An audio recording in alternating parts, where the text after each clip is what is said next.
아버지 감사합니다. 우리 무더운 날들을 보내고 있는데 하나님 각자마다 또 그 안에서 감사하며 또 하나님과 함께하며 또 하나님 의지하며 이 시간들을 주님과 함께 잘 보내게 해주실 것을 믿고 또 감사드립니다. 하나님, 우리가 더운 날에도, 더워서 힘든 날에도, 추워서 또 힘든 날에도, 아니면 또 너무 매일매일 어떤 어려움도 없이 평안한 날에도 늘 하나님께 감사하며 이 평안을 늘 유지할 수 있는 성숙한 그리스도인들 되게 하여 주시옵소서. 어떤 어려움 속에서도 감사를 찾고 감사를 볼 수 있는, 감사를 발견할 수 있는 믿음의 사람 되기를 원합니다. 어떤 환경과 날씨와 또 외부적인 어떤 일들이, 문제들이 우리의 평안을 깨지 않도록 우리의 마음을 보호하시고 지켜주시옵소서. 아버지, 또 이 시간 양육을 통해서 하나님 말씀을 더 가깝게, 더 구체적으로 배우기를 원합니다. 하나님, 이 시간 우리의 모든 것을 예수님의 보혈로 덮어주시고 주님의 은혜의 말씀만 전해지게 하여 주시고 아버지께서 말씀하기 원하시는 것만 나눌 수 있는 이 시간 되게 하여 주시옵소서. 아버지께서 다스리실 것을 믿고 예수님 이름으로 기도드렸습니다. 네, 오늘 저 팀은 오늘 늦게 오시거나 아마 권사님 지금 다 직장 때문에 정인호 권사님도 학원 다들 다들 바빠. 맞아요. 자, 우리 210쪽 3번 할 차례 맞나요? 네, 맞아요. 네, 우리를 위한 기도. 여기 우리 한번 읽고 시작할까요? 네. 시작. 오늘 우리에게 일용할 양식을 주시옵고 우리가 우리에게 죄 지은 자를 사하여 준 것 같이 우리 죄를 사하여 주시옵고 우리를 시험에 들게 하지 마시옵고 다만 악에서 구하시옵소서. 네, 우리를 위한 기도 세 번째 시간 같이 나누도록 하겠습니다. 이 세 번째 단락, 주기도문에서 이 세 번째 단락은 우리 자신을 위한 기도다. 오른쪽에 우리 자신을, 첫 번째 문제는 보면 오늘 우리에게 일용할 양식을 주시옵고 라고 되어 있잖아요. 우리가 영혼육에 필요가 있는 사람이라는 것을 이 기도문을 통해서 알 수 있어요. 그렇죠? 그런데 밑에 세 번째 줄 보면 하나님께서 일용할 양식을 내려주시지 않으면 그 누구도 생존할 수가 없다. 바로 밑에 보면 이스라엘 백성들이 광야에서 40년 동안 하나님께서 매일 만나를 내려주셨어요. 그렇죠? 그렇다면 그날의 양식을 그날 받지 않으면 이스라엘 백성들은 아무것도 먹을 것이 없었다는 것입니다. 밑에 보세요. 농부가 땀을 흘려도 비가 내리지 않으면 그 농사가 망쳐집니다. 냉장고에 음식이 많아도 아프면 그걸 먹을 수가 없어요. 먹을 수 있는 건강이 있어야 됩니다. 그것처럼 밑에 보면 우리는 하나님께서 허락하시지 않으면 우리는 일용할 양식을 먹을 수가 없다. 그러니까 우리가 먹을 수 있는 것도 완전한 은혜예요. 은혜. 병원만 가보면 다 알잖아요. 그쵸? 그 음식을 입에 넣을 수 없고 씹을 수 없어서 식도로 넣는 음식을 넣고 이런 사람들이 지금 병원마다 넘쳐납니다. 얼마나 감사한지 모릅니다. 옆에 그러므로 우리는 오늘 우리에게 일용할 양식을 주시옵고라고 기도할 때마다 그렇듯 유한하고 결핍된 존재에 불과한 우리 자신을 재확인하게 된다. 그 덕분에 우리는 교만에 빠지지 않을 수 있다. 그래서 우리가 이렇게 먹고 또 이렇게 할 수 있는 이런 건강이 매일매일 주어질 수 있는 건 완전한 하나님의 은혜이다. 자, 그리고 여기 사도 바울의 고백을 보면요, 내가 부득불 자랑할진대 내가 약한 것들에 대해서 자랑한다라고 되어 있고, 내 능력이 약한 데서 온전해진다. 그리고 오히려 그것을 기뻐한다. 그리고 약한 것을 자랑한다. 그리고 맨 밑에 보면 내가 약할 그때가 강함이다. 사도 바울은 절대 약한 존재가 아니었습니다. 사도 바울은 많은 지식을 가지고 있었고 사도 바울이 가지고 있는 지식과 배경과 이 모든 것들은 뛰어났어요. 그런데 약함이 있었어요. 육체의 가시 약함. 근데 그것에 대해서 내가 오히려 내 은혜가 내게 족하다. 내가 이것을 자랑할 것이다. 내가 약할 때 강함이 되신다. 이것 때문에 내가 하나님을 의지한다. 하나님 찾는다. 이 고백입니다. 그래서 마지막 줄에 보면 자신의 약함과 결핍을 확인하면 확인할수록 주님을 더욱더 의지할 수밖에 없었고, 그 결과 바울은 자신이 가장 약할 때 역설적으로 주님 안에서 가장 강할 수 있었다. 자신의 약함과 결핍을 느낄수록 주님께서 바울을 통해서 더 크게 역사하셨다.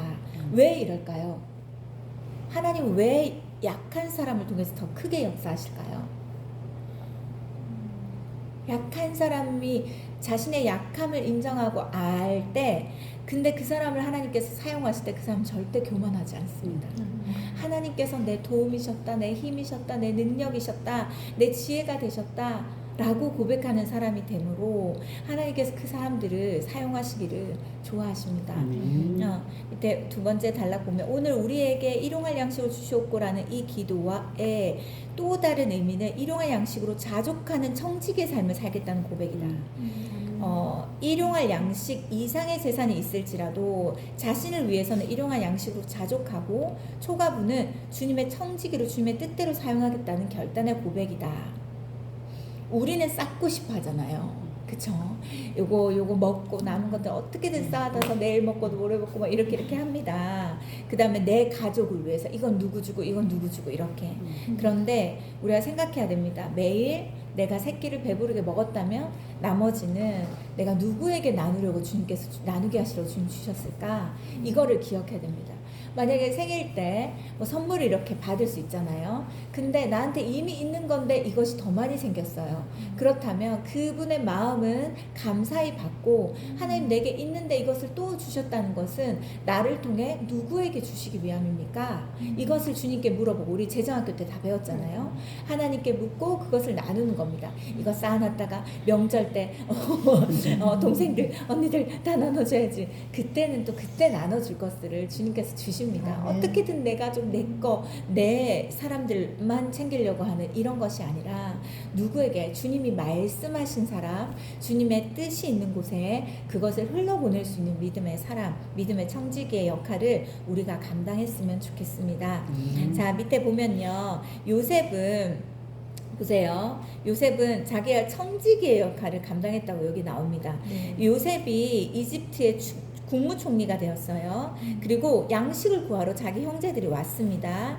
근데 이때에 얼마나 자기는 지위도 있고 많은 것을 가지고 있어요. 그리고 자기 가족들은 지금 굶어가고 있습니다. 얼마나 많은 것들을 줄 수 있었겠어요. 그렇지만 이 세 번째 줄 말씀 밑에 세 번째 줄 보면 만약 청지기가 그 재물을 탐심의 대상으로 삼으면 그의 인생은 비참하게 끝날 것이다.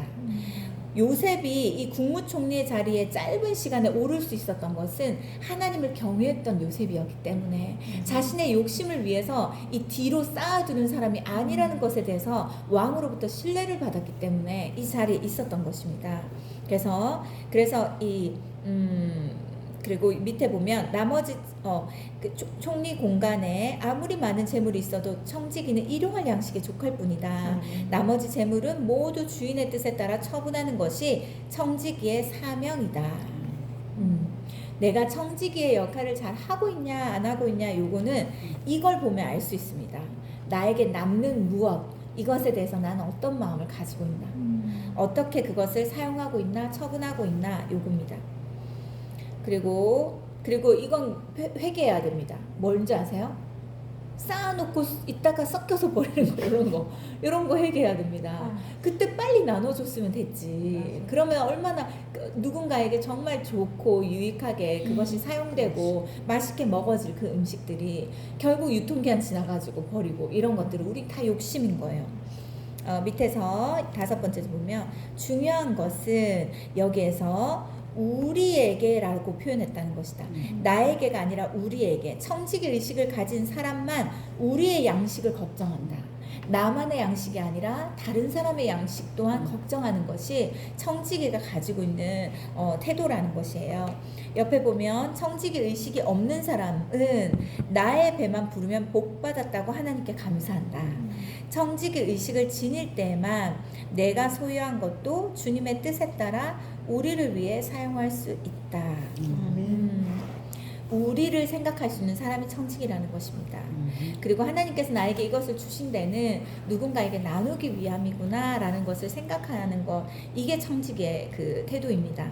오른쪽에 말씀 보세요. 주께서 이르시되 지혜 있고 진실한 청지기가 되어 주인에게 그 집 종들을 맡아 때를 따라 양식을 나눠줄 자가 누구냐.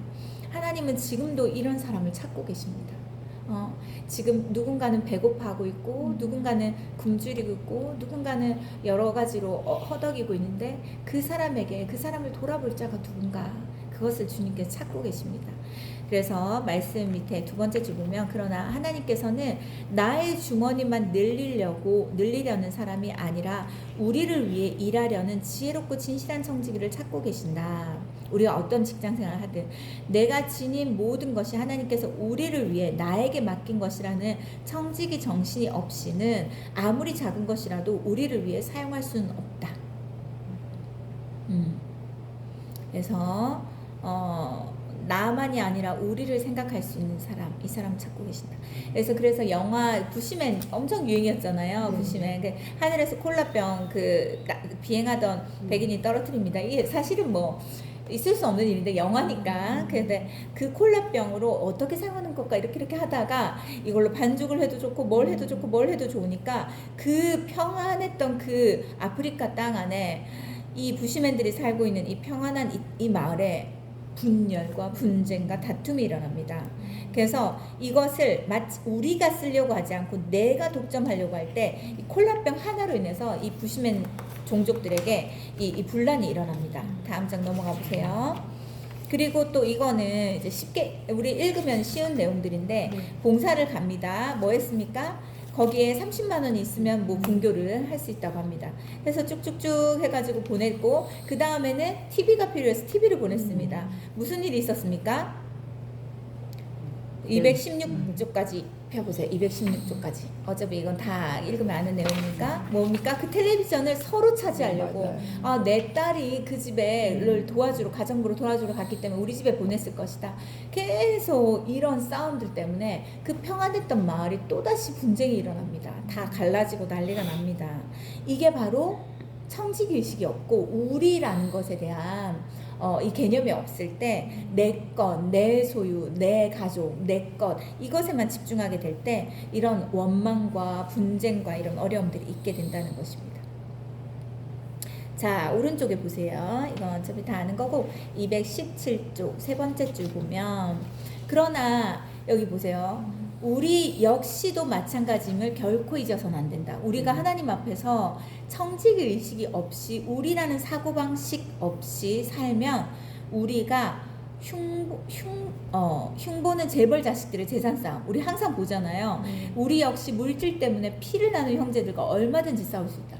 우리에게 왜 이런 싸움이 없는 줄 아십니까? 이만한 큰 재산과 유산이 없기 때문이에요. 그쵸? 근데 그들이 왜 많이 가진 사람들 왜 저렇게 살까? 왜 더 가지려고 할까 싶잖아요. 그렇지 않습니다. 그 자리에 우리가 있게 되면 우리도 또한 그렇게 된다는 것입니다.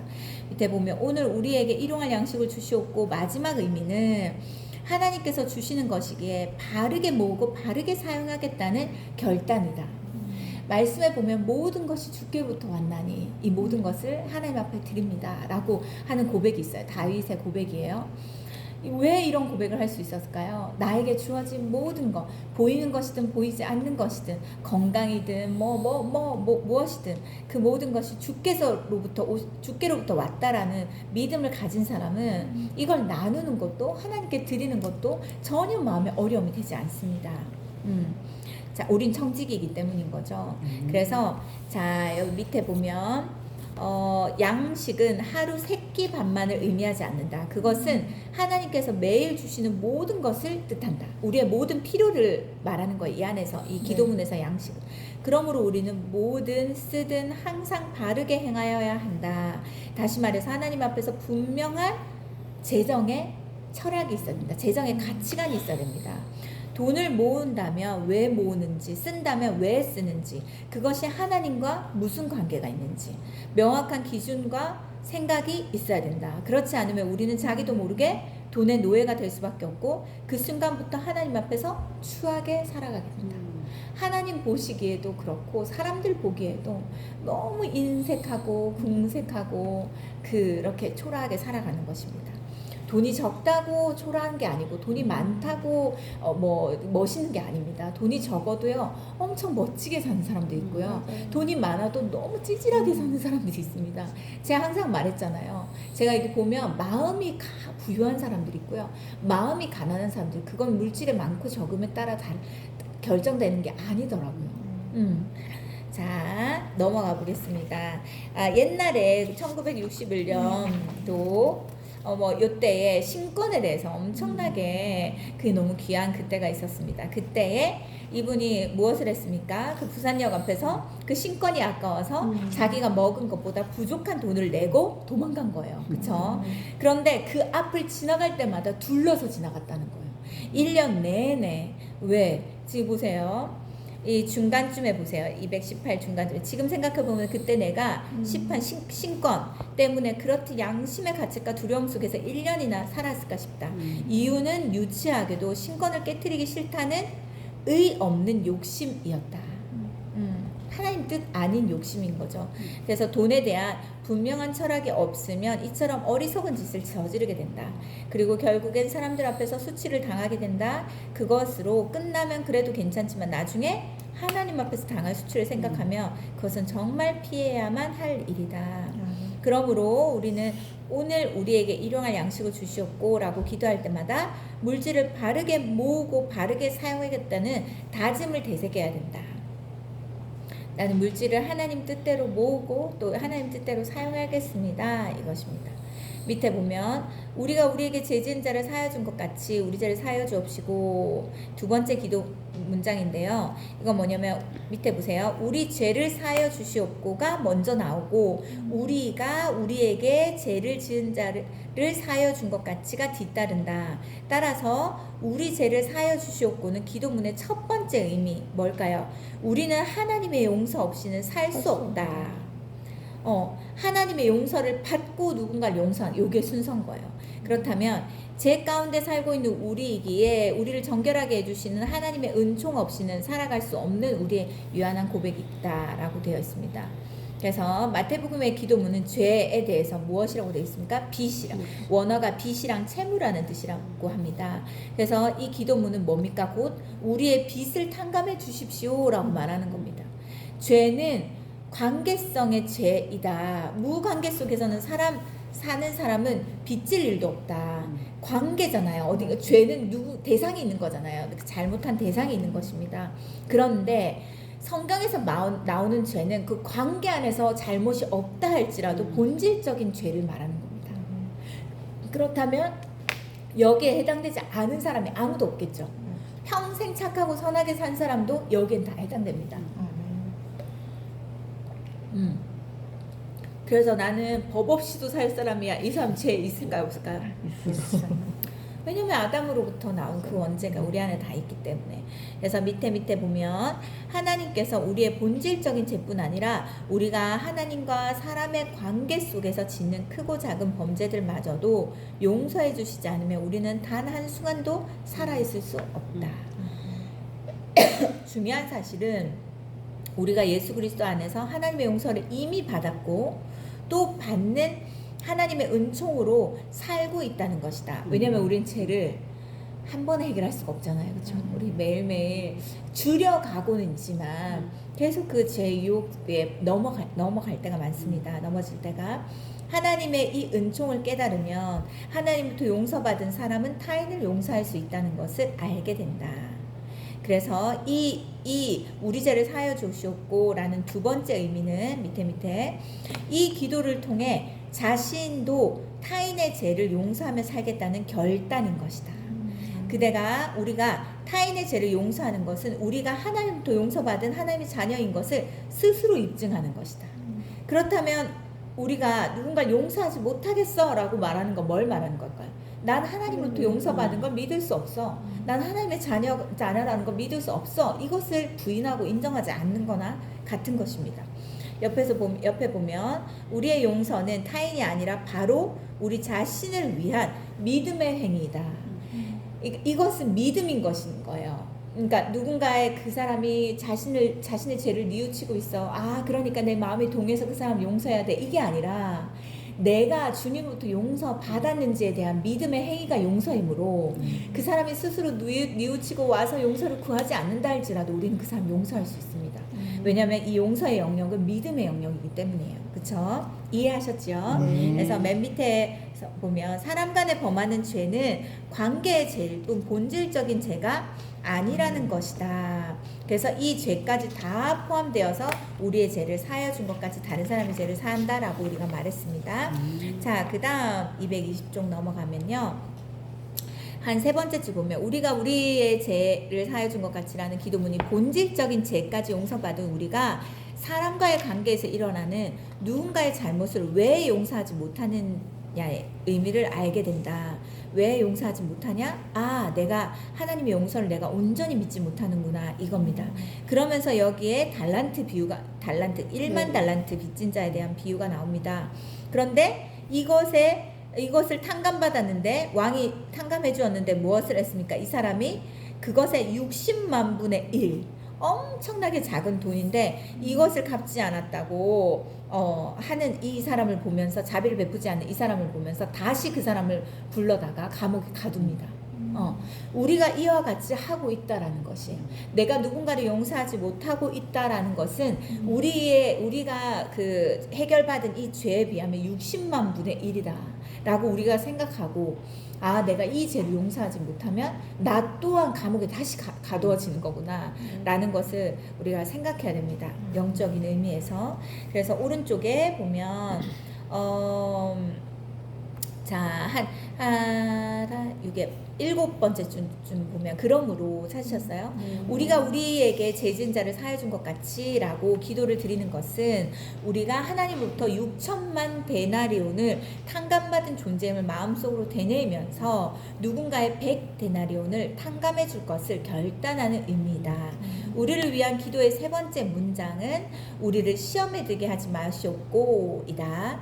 우리말 시험에 해당되는 것은 헬라어로 이건데 동사는 뭐 이런 표현이다. 근데 이 단어는 뭡니까? 시험의 주체가 누구인지에 따라 의미가 달라지는 시험입니다.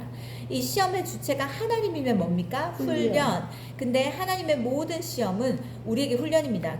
앞에서도 언급했던 것처럼 하나님께서 우리를 시험하시는 이유는 뭡니까? 우리에게 인생의 해답을 해주시고 우리를 강인한 사람이 되게 해주시는 우리를 위한 훈련인 것이에요. 그렇죠? 그러나 시험의 주체가 누구이면, 사탄이면 무엇입니까? 훈련이 아니라 유혹입니다. 유혹. 사단의 시험은 언제나 인간을 넘어뜨리기 위한 유혹이다. 그러므로 우리를 시험에 들게 하지 마시옵고 라는 주님의 기도는 유혹에 빠지지 않게 해달라는 뜻이다. 여기에서는 하나님의 훈련이 아니라 유혹이라는 거죠. 그래서 그렇다면 이 기도문이 지닌 몇 가지 의의를 생각할 수 있다. 이 기도문의 의미. 첫 번째, 우리 시험에 들게 하지 마시옵고, 이거에 대한 거예요.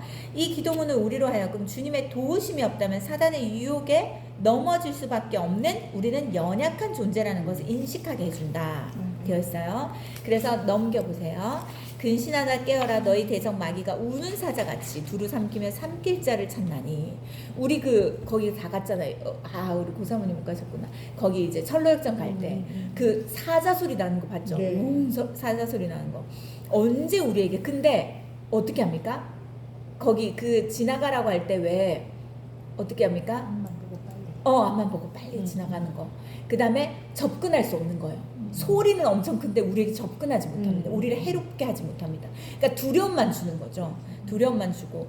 자, 그래서 밑에 보면 사단은 어떤 식으로든 우리를 넘어뜨리려고 한다. 그러나 주님께서 사단의 유혹을 이기셨기에 우리 역시 주님의 도우심으로 사단을 이길 수 있다. 주님의 공생의 광야에서 사단의 유혹을 물리치는 것으로 시작됐고 십자가에서 사단을 제압하는 것으로 완성되었다.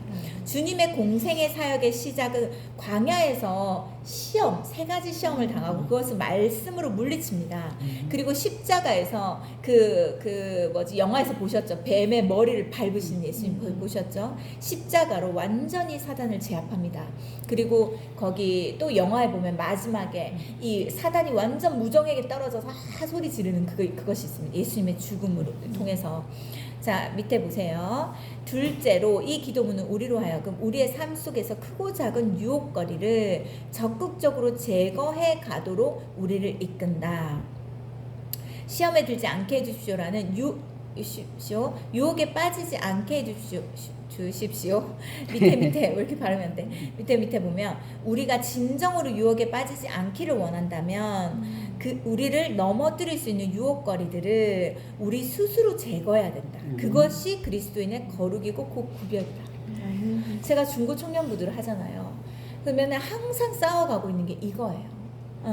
왜냐하면 나에게 유혹거리가 되는 것이 이렇게 가까이 있고 그것이 내가 눈에 보이는 곳에 있을 때 그것을 이겨내는 것은 쉽지 않습니다. 어떻게 해야 됩니까? 피해야 됩니다. 그것들을 제거해야 돼요. 버려야 됩니다. 지워야 됩니다. 그렇죠? 그래서 엄청나게 싸워가고 있어요. 아이들에게서 이 유혹들은 훨씬 더 많겠죠. 왜냐하면 호기심들이 많기 때문에. 근데 그것이 바로 거룩이고 구별이다. 쉽지 않지만 우리가 계속해서 싸워가야 하는 것이다. 그래서 여기 밑에 보면 끝으로 형제들아 무엇이든 참되며 무엇이든 경건하며 무엇이든 옳으며 무엇이든 정결하며 사랑받을 만하며 칭찬받으며 무슨 덕이 있든 무슨 기름이 있든지 이것을 생각하라. 이건 무엇이냐? 너 자신과 내 삶을 돌아보며 내가 진정으로 참되고 정결할 수 있도록 너 자신을 가꾸어라. 그리고 거기에 방해되는 것은 모두 버리라. 이겁니다. 만약에 홈쇼핑으로 너무 충동 구매를 많이 한다. 그럼 어떻게 합니까? 홈쇼핑 채널을 보면 안 됩니다. 그렇죠? 여러 가지. 그래서 우리가 재정학교 할 때 예산을 짜고 재정을 관리하는 것과 예산 없이 하는 것과는 뭐가 있습니까? 구멍이 있습니다. 새어나가는 구멍이 있습니다. 내가 이번 달에는 이만큼을 사용할 것이다 라는 결정이 있지 않으면 온갖 것으로 쓸데없이 새어나가는 재정들이 많이 있습니다. 오른쪽에 보면 그때야 우리가 정결한 삶을 살 수 있고 유혹에 빠지지 않을 수 있다. 우리 주위를 돌아보라. 우리를 유혹하고 실족하게 하는 것이 있다면 그것이 무엇이든지 버려야 된다. 그것이 우리가 그리스도인으로서 후회 없이 사는 길이다.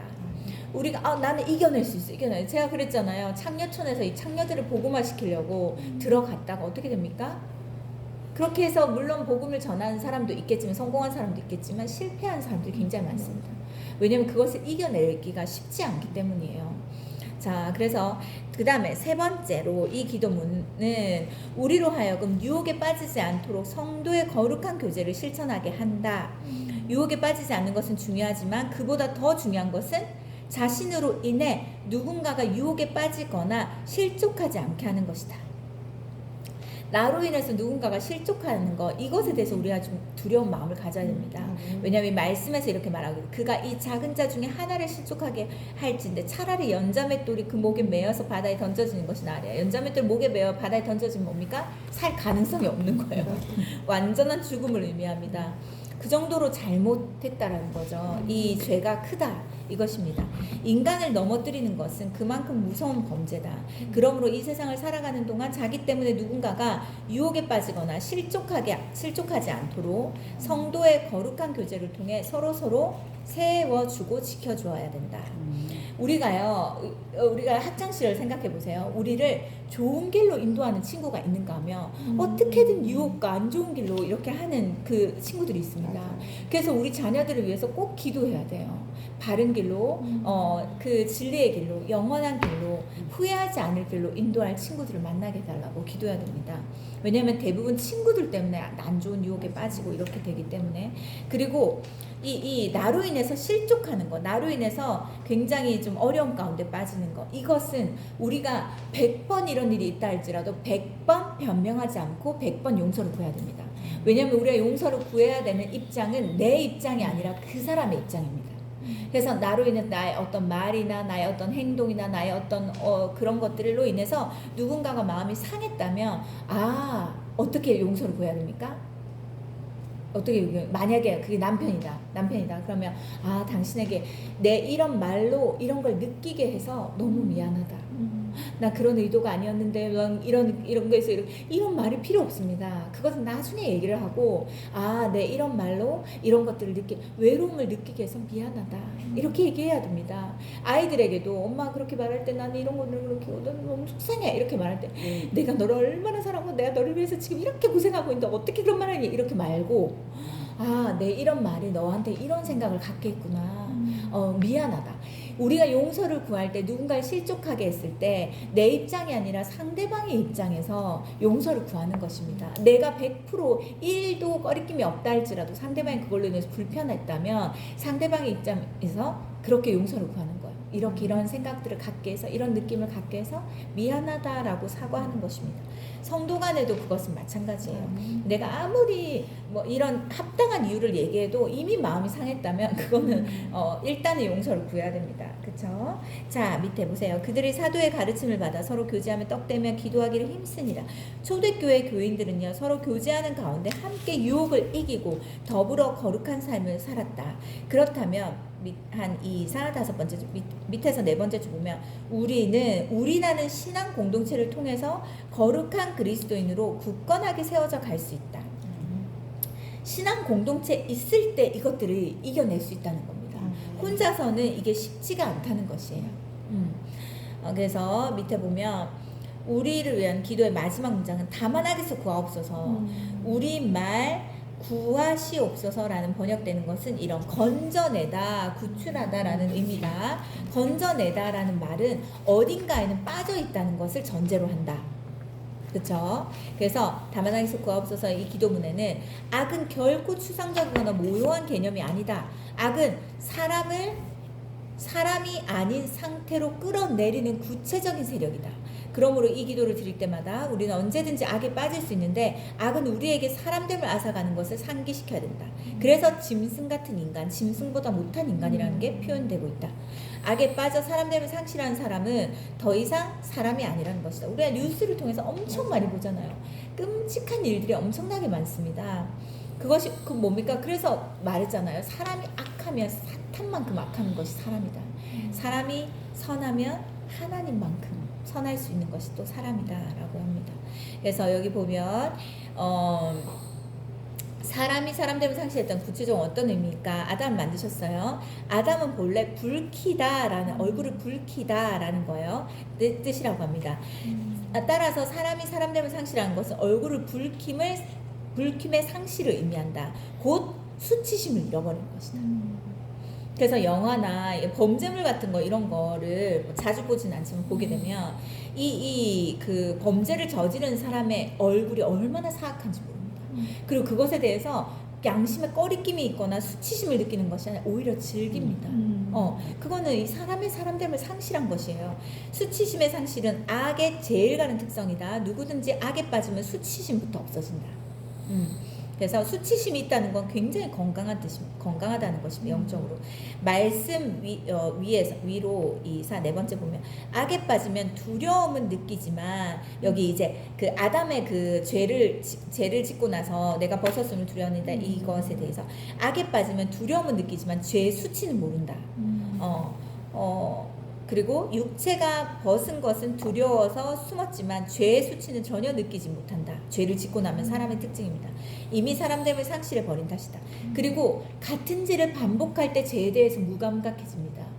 그래서 반복적인 죄는 이 죄에 대한 무감각함과 수치심을 느끼지 못하게 만드는 지름길입니다. 그래서 한두 번 잘못했을 때 뜨끔뜨끔 하다가 그 다음부터는 이게 그냥 적응이 돼버리는 거예요.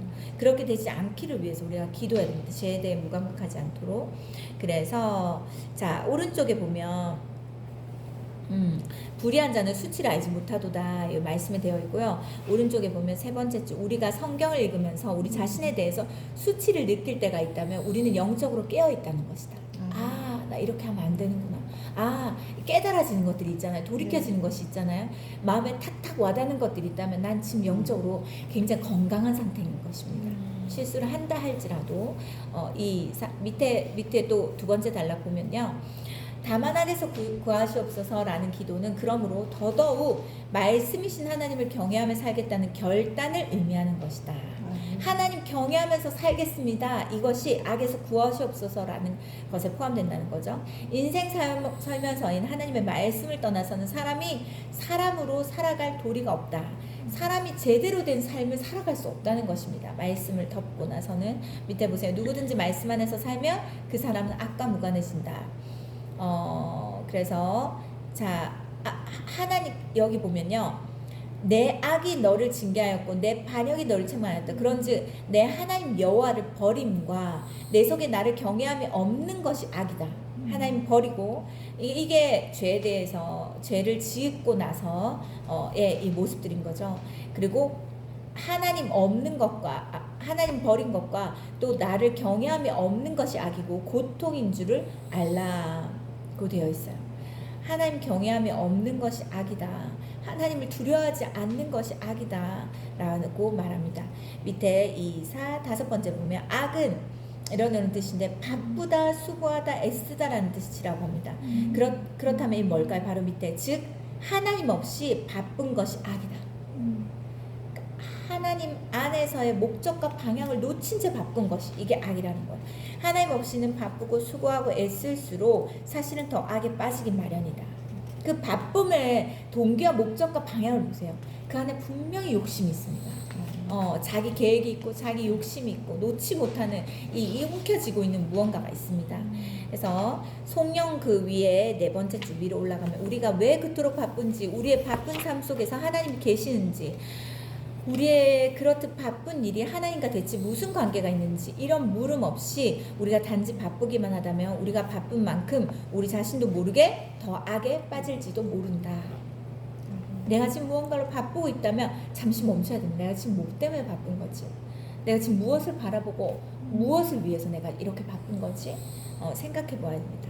자, 4번째 송영. 이것은 대개 지금은 없어졌지만 옛날에는 대개 나라와 권세와 영광이 아버지께 영원히 있사옵나이다. 아멘. 이게 마지막입니다. 그렇죠? 주님의 기도의 마지막 단락 송영입니다. 이거 뭐냐면 3번째 단락 대개라는 단어의 뜻은 많은 사람들이 대개를 거의라는 단어 almost로 생각하고 있는데 이건 착각이다. 그거 아니다. 옆에 보면 권세와 영광이 하나님께 있으려면 몽땅 있어야지 왜 거의 있다고 말해요. 이게 말이 안 되는 거예요. 그렇죠? 그래서 이 한자어의 대개는 큰 원칙으로 보건대라는 뜻으로 뭐냐면 헬라어 원문의 호티라는 건데 이거는 왜냐하면 여기에서 대개는 왜냐하면이란 뜻이라고 합니다. 주님의 기도를 드리는 이유를 지금 밝히고 있어요. 맨 마지막 문장에서. 왜냐하면 우리가 이렇게 기도해야 되는 이유는 우리가 지금까지 살펴본 내용의 주님의 기도를 드리는 이유는 오른쪽에 첫 번째 단락, 첫 번째 줄 보면 나라와 권세와 영광이 아버지께 영원히 있기 때문이다. 영원한 나라, 영원한 권세, 영원한 영광이 오직 하나님 한 분께만 있기에 그 하나님을 아버지로 부르며 아버지의 나라가 임하고 아버지의 뜻이 이루어지기를 그리고 아버지께서 일용할 양식을 주시고 죄를 용서해 주시며 악에서 구하여 주실 것을 기도하는 것이다. 뭔지 아시겠죠? 오직 그 나라와 그 권세와 그 영광이 하나님께만 있기 때문에 우리를 하나님께 우리가 아버지라고 부르면서 이 모든 것들을 주께서 해 주실 것을 기도하는 것입니다. 밑에 송영이 우리에게 주시는 또 다른 깨달음은 주님의 기도는 아버지로 시작해서 아버지로 끝난다는 것이다. 하나님 아버지, 거룩하신 하나님 아버지를 부르며 아버지로 끝난다는 것입니다. 보세요. 근데 이것을 원래는 2인칭으로 썼대요. 당신. 근데 당신 대신 아버지께로 번역한 것이다. 이 밑에 단락 보면 하지만 생각해 보면 당신의 의미가 더욱 더 깊다. 아버지라고 시작한 주님의 기도는 당신으로 끝난다. 아버지라고 시작할 때는 하나님이 좀 멀게 느껴질 수 있지만 당신이라고 하면 대단히 친밀해진다. 밑에 우리를 품고 계시는 아버지 당신의 숨결과 온기를 우리가 이 기도를 통해서 온전히 느낄 수 있어야 된다. 입니다. 그렇죠? 그래서 여기 보면 밑에 맨 마지막 단락에 보면요. 그러므로 송영의 마지막 단계는 마지막 단어는 아멘이다. 아멘은 진실이라는 의미다. 주님이 제자들에게 이렇게 말해서 진실로 내가 너에게 이르는 이런 말 많이 했잖아요. 진실로라고 번역된 헬라어가 바로 아멘이다. 이거 알고 있었어요? 우리가 아멘은 그렇게 될 줄 믿습니다 이런 뜻으로 알고 있었잖아요. 근데 이 헬라어 원어는 진실이라는 뜻이라고 합니다. 주님의 말씀은 모두 진짜라는 뜻이다. 참 말씀이다. 또 아멘에는 동의한다는 뜻도 있다. 그러니까 두 가지가 다 있다는 것입니다. 첫 번째는 진실, 두 번째는 동의. 그래서 밑에 두 번째 문장에 보면, 두 번째 줄에 보면 세 번째 줄에 보면 하나님 지금 그러니까 누가 대표 기도를 했어요. 그런데 우리가 아멘이라고 말했습니다. 그럼 무슨 뜻입니까? 하나님 지금 제가 드린 기도 내용은 모두 진실입니다. 이건 내 개인 기도. 그냥 밑에 보세요. 또 다른 사람이 기도를 했습니다. 그러면 하나님 이분의 기도 내용에 전적으로 저는 동의합니다. 이분 기도가 곧 저의 기도입니다. 라고 말하는 것이 바로 아멘이다. 그죠? 그래서 아멘 하면 같이 보태는 거예요. 이 네. 기도에. 그래서 우리를 대표해서 기도하는 것이므로 우리가 아멘이라고 합니다. 목사님이 기도하실 때도 제가 지금 여기서 기도할 때도 누군가가 대표 기도를 할 때 우리가 아멘 하는 것은 동의한다라는 것, 같은 마음입니다. 이런 뜻입니다. 그렇다면 밑에 보세요. 찬양 중에 우리가 왜 아멘을 하는가? 이것은 여기 보면 2, 4, 6의 7번째 보면 하나님 저분들의 찬양에 저도 제 중심을 실었습니다. 저분들의 찬양은 제 찬양이기도 합니다. 라고 합니다. 그리고 또한 아멘은 이루어 주십시오. 믿습니다. 확신합니다. 라는 뜻도 가지고 있다. 그러니까 이게 세 가지의 의미인 거죠. 첫 번째는 진실, 두 번째는 동의, 세 번째는 믿습니다. 이거예요. 그렇죠? 그래서 이런 의미에서 아멘으로 끝난다는 것은 하나님 아버지에 대한 전폭적인 신뢰와 전적인 자기 의탁으로 끝나는 것입니다. 신뢰와 의탁, 이것으로 아멘, 하나님께 모든 것을 맡겨드리는 것입니다. 그죠? 그러므로 그들을 본받지 말라. 구하기 전에 너에게 있어야 될 걸 아시느니라. 그리고 너희는 이렇게 기도하라 하고 주기도문을 알려주셨어요. 말씀 밑에 세 번째 줄 보면 그러나 이제는 너희가 맨날 불신으로 이렇게 중언부언하면서 기도하지 않았냐. 근데 이제는 좀 믿어라. 하나님께서는 너에게 있어야 할 것을 이미 다 알고 계신다. 그러므로 너희는 지금부터 수준 높은 기도를 드려라. 그래서 밑에 그리고 그 주님의 기도는 우리가 이런 수준 높은 기도를 드릴 수 우리가 이런 수준 높은 기도를 드릴 수 있음은 우리에게 있어야 할 것을 다 알고 계시는 아버지 덕분이다. 하나님 우리 아버지이기 때문에 우리의 모든 필요를 다 알고 계신다는 겁니다. 그래서 그런 의미에서의 고백인 아멘으로 끝난다. 하나님은 내 아버지잖아요. 그래서 내가 이 모든 것들이 있어야 될 줄 주님이 다 아시잖아요. 라고 말함으로 아멘으로 끝나는 것이다. 옆에 보면 하나님 아버지께서 우리에게 있어야 할 것들을 다 알고 계신다는 확신과 믿음의 동기는 1장 1절에 나온다. 태초에 하나님이 천지를 창조하시니라. 하나님께서 우리를 창조하셨습니다. 우리를 만들어 놓고 나 몰라라 하지 않으시고 우리를 창조하셨다는 것은 우리를 책임지신다는 의미입니다. 그래서 하나님께서는 우리에 대해서 모르시는 것이 없다. 우리 창조하셨기 때문에 그 신뢰의 바탕 위에서 주님의 기도를 드릴수록 우리의 기도의 수준이 달라지고 그 결과는 우리 삶의 성숙으로 드러날 것이다. 그래서 주님을 믿는 만큼 기도가 결정됩니다. 하나님을 믿는 만큼 기도할 수 있어요. 우리의 기도가 곧 하나님에 대한 믿음을 그대로 보여주는 것이에요. 자, 결론입니다. 첫 번째, 주님의 기도는 기도의 방향과 틀 그리고 수준을 교정해주는 기도의 거울이다. 그리고 주님의 기도를 통해서 우리가 매일 드리는 기도의 방향이 잘못되지는 않았는지, 우리가 그릇된 기도의 틀을 지니고 있지는 않은지, 또 기도의 수준이 형편없지는 않은지 스스로 점검할 수 있다. 이것을 거울 삼아. 그 다음에 두 번째 결론은 둘째, 주님의 기도는 우리 신앙의 성숙을 위한 결단의 기도이다. 그저 자신의 욕구나 원하는 바를 구하는 것이 아니라 그리스도인으로서 성숙한 삶을 추구하기를 결단하는 기도이다. 나 중심의 삶에서 하나님과 우리를 위한 삶의 결단인 것이다. 나 중심으로 살지 않겠습니다. 하나님과 우리를 위한 삶을 살겠습니다. 이것에 대한 결단이다.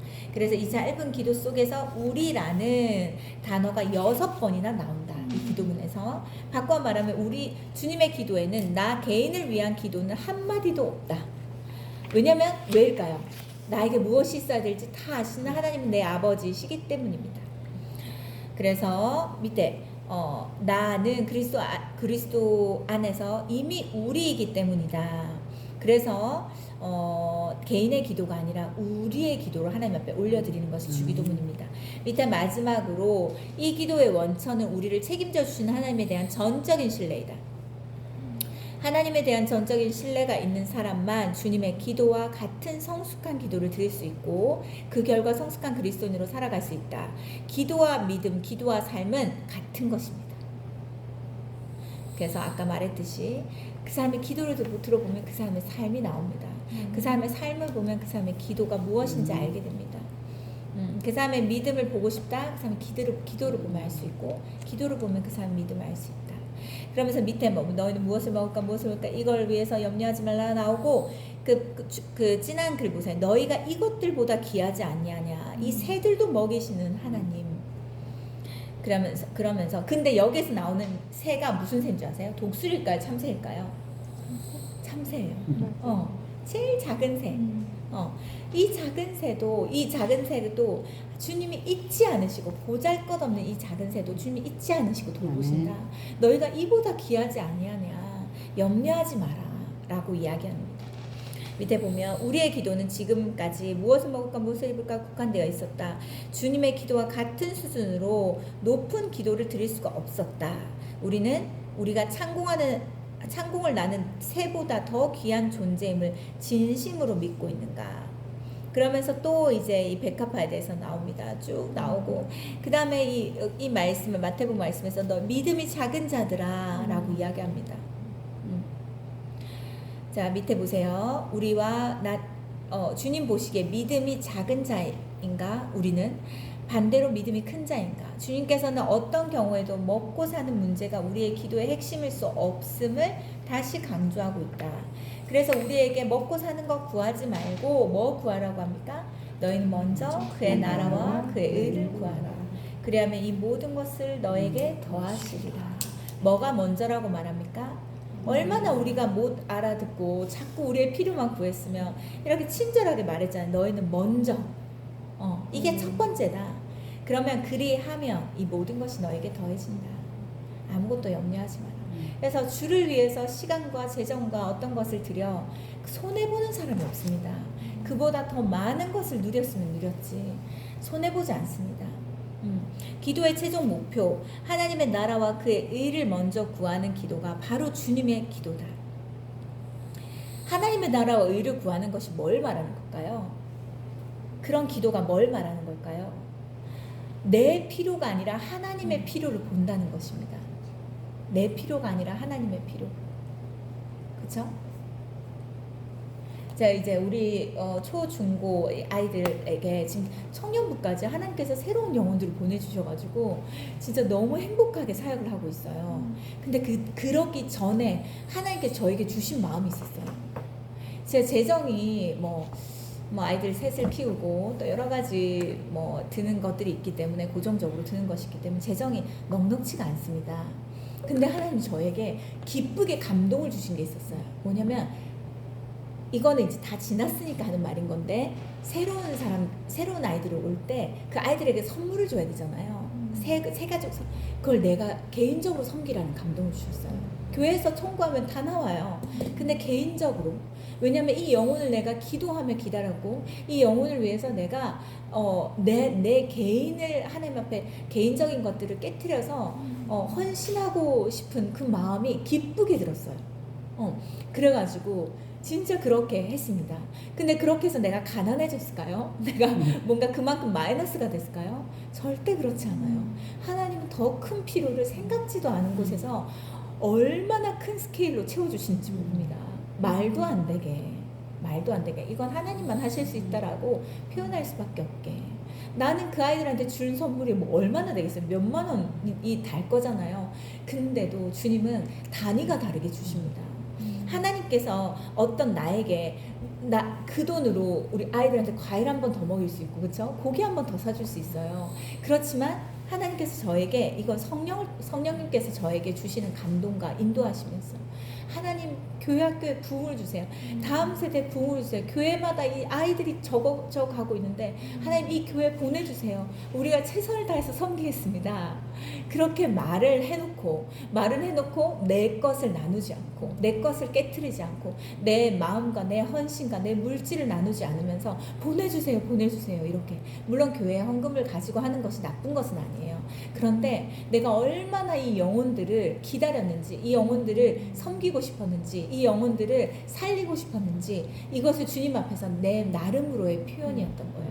그런데 주님께서 그것을 보셨어요. 그리고 받으셨고, 그리고 지금도 그건 계속하고 있어요. 왜냐면 애들은요, 그냥 웬만한 거 줘서는 좋아하지 않습니다. 요즘은 뭐 좀 옛날에는 문상 준다 그러면 애들이 교회로 왔대요. 요즘은 문상도 관심 없어요. 애들은 뭘 제일 좋아하는 줄 아세요? 카톡 선물 제일 좋아합니다.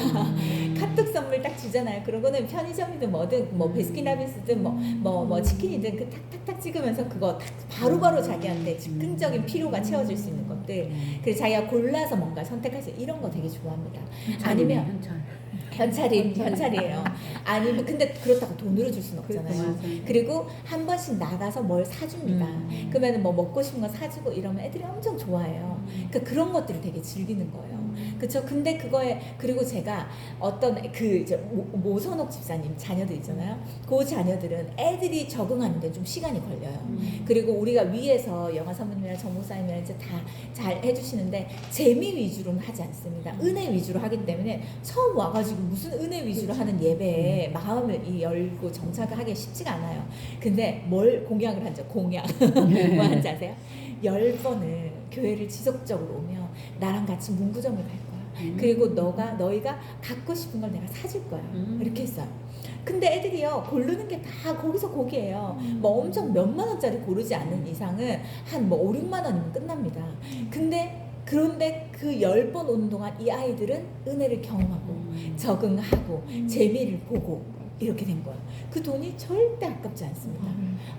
그러고는 그 다음부터는 몇 번 와야 뭐 줄 거야 이런 말 하지 않아요. 이제는 조음을 알았기 때문에 여기에서 예배 드리는 재미를 즐거움을 알았기 때문에 이게 돼버린 거예요. 그러니까 하나님께서 우리에게 재정을 주실 때 어떤 방향으로 어떻게 쓰기를 원하시는지 이것들을 제가 지금 우리 애들을 데려가서 문구점에서 원하는 거 다 골라 이렇게 할까요? 절대 그렇게 하지 않아요. 꼭 필요한 것만 사야 돼 이렇게 얘기합니다. 어디에 무엇을 위해 어떤 목적으로 어떤 방향으로 이 재정을 쓰는지 그것이 너무 중요하고 그것이 우리에게 먼저일 때 하나님께서는 그리하면 이 모든 것을 너에게 더하시리라. 다 더해 주십니다.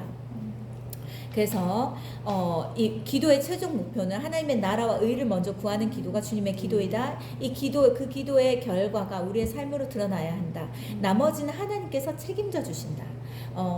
하나님께서 밑에 보세요. 당신의 나라와 의를 먼저 구하며 살아가는 당신의 자녀들을 책임져 주시지 않는다면 도대체 우리가 그런 무책임한 하나님을 믿어야 하는 까닭이 어딨는가? 반드시 책임져 주신다는 거야 하나님은. 그쵸? 그러므로 내일 일을 위하여 염려하지 말라. 내일 일은 내일이 염려할 것이요 한날의 괴로움은 그날로 족하니라. 내일에 대해서 염려하지 말라 말씀하십니다.